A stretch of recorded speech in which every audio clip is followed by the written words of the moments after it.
Drugs case వ్యవహారంలో TRS నాయకులైనా మంత్రులైనా సరే వారిని వదిలిపెట్టవద్దని, చట్ట వ్యతిరేక చర్యలకు పాల్పడితే ఎవరిని ఉపేక్షించవద్దని చర్యలు తీసుకోవాలని తెలంగాణ రాష్ట్ర ముఖ్యమంత్రి కేసీఆర్ ఆదేశించారు.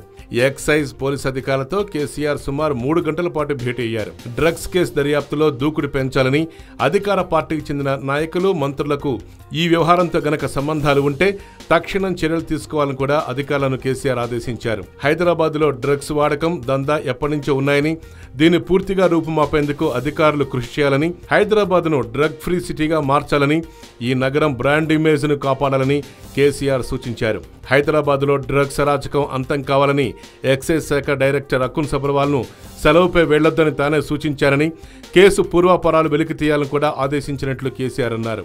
డ్రగ్స్ కల్తీలతో పాటు ఇతర సామాజిక రుగ్మతలకు సంబంధించిన అంశాలపై కూడా కేసీఆర్ సమీక్షించినట్టు సమాచారం. ఆహార పదార్థాల కల్తీలు, రక్తం కల్తీ వ్యవహారంపై కేసీఆర్ ఆగ్రహం వ్యక్తం చేశారట. అక్రమార్కులు భయపడేలా కఠిన చర్యలు ఉండాలని, హైదరాబాద్లో డ్రగ్స్ సరఫరా చేయాలంటే భయపడేలా చర్యలు తీసుకోవాలని కూడా కేసీఆర్ ఆదేశించారట. ఈ ఆదేశాలతో ఇప్పుడు టాలీవుడ్లో మళ్లీ ప్రకంపనలు మొదలయ్యాయి. డ్రగ్స్ వినియోగదారులు, ఇందులో ఎవరెవరికి హస్తం ఉందో ఇప్పుడు ఎక్సైజ్ శాఖ కూలంకషంగా కేసు పూర్వాపరాలు పరిశీలిస్తోంది. ఒక్కొక్కళ్లకు వెన్నులో వణుకు పుడుతున్నాయి.